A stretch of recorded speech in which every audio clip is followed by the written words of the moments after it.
Hey. You know ngi-ambassador yomlazi bafethu. NUZ 4031 4066 pure Ntokozweni. Ngihlezi ngithi kwasemlazi iKasla Makasi, the biggest township in the country. And nekuseza la imlazi angifikise. Ngiyabona lamajida amavumbuka, amathwasa awangithwasi yabo. Anikwazi ukuthi bese ngivashele out yami yabo. Out yami yangasedladleni. Banendawo kaNdimande and then base bevusa enye indawo lapha kaBig Tree kaNdix yabo. So mangifika khona mfethu ayisihlale grand nayo ayiseyishayela nje kamnandi futhi sishaya into ezigrand soft yabo sijahlile ama sip ekuvele kufika usijaba mfethu usijaba uhamba nomshunqisi uhamba noBeast uhamba noDonkey Boy bathi kuse wena hlala phansi awindawo ngathi kuse mfethu ngeke show isikhathi ngiyadwathe emoreni bathi hey usitsheli lokho ngahlala phansi baphinde bathi ukhamba futhi olunye yabo ayisishaya shothi nami sengizwele nje mfetshana yabo indaba yenzeka mase ngene emotweni mangena emotweni mfethu engithi ngisqatha imoto kanti ngishiya ama lights on lezi yangiphusha yabo mase ngiphusha lezi eseyibona la kunamagubthela la yabo evele incuwe ngibona benyamalala nje ngiyabheka ifoni elutho so bayidonsa phaketheni noma ethathe emoto shuthi mihleli nje emotweni ihleli kabi ngazi bangisiza bangilekelela bangiphushisa imoto ngiyajamisa imoto kanti alright into zakhona the interesting part ngithola kanjani ngithola nge-find my iPhone. So I have 2 iPhones and I put on my other phone find my iPhone and then you keep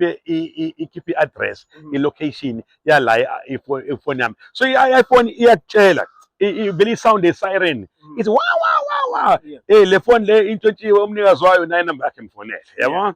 keep your address futhi ngila eMega City mina ngizoswapha i-app ye-FNB ngizoyifaka kule iPhone yabo mangithi say your phone has been found it's at this location shaya imoto ngisoyela sho lafana laba sukile emlazi bayoyidayisa etown ufike etown mfethu la sho sephakisa nedasa amafoni yabo uyazi ngumlazi ke mfethu ayingene ngebhadi ngepati sho qhamuka abo no 4 bangibona ukuthi sekwenzakalani laba bama metro yabo ngicela mfethu hayi ifoni yami ilala umthuthi udayisa amafoni akuyona coincidence ifoni yami ilala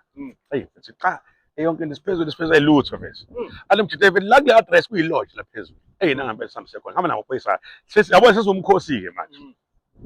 icapha nakhona abantu namashito enenzani lakwenziwani le profit siyathenga thina sokhokho ikwele nenenza nje futhi lodge bese yabo nawo basenzela into abayithandayo hayi futhi ngiyenza beqhule for amafoni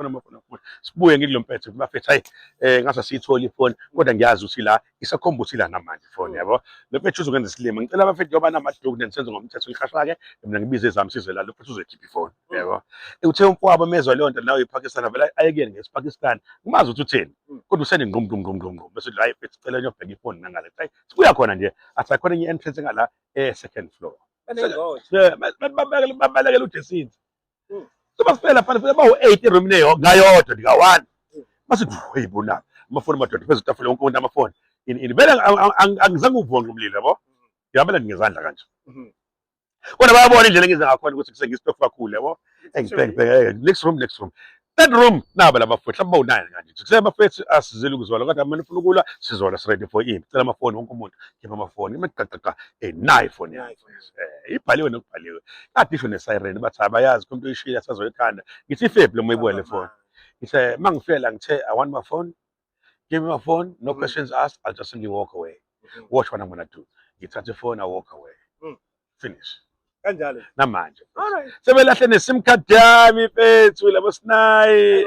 mfethu noma ngiyithenga manje ngihamba nawe isim card so labo sinama besibona le story bazobona ukuthi kusele lo mjide lo namanje usamdenja lo mjide lo ngoba ibuyile naye ngiyafisa nje ukuthi ngibe nokusebenzisana nokuzibandakanya kwena wonke ama efforts ezasemlazi community newspaper community news so in terms of collaboration between la ngisebenza khona nami in terms of ama guests abantu enifundisana nabo phansi sibe nalo budlelwano of collaboration so yeah ngiyanithembisa we're going to have a heart to heart sit down la ngizobe ngihleli khona ezasemlazi news talk about my life, about my businesses, about my career, about me as a father. Basindaba yami edume kakhulu yesithembu, about uhlelo lami laka TV, about iy'ngane zami, about everything that you want to know, and also about opportunities esingawenza ndawonye ukufukula umphakathi lesiqhamuka khona.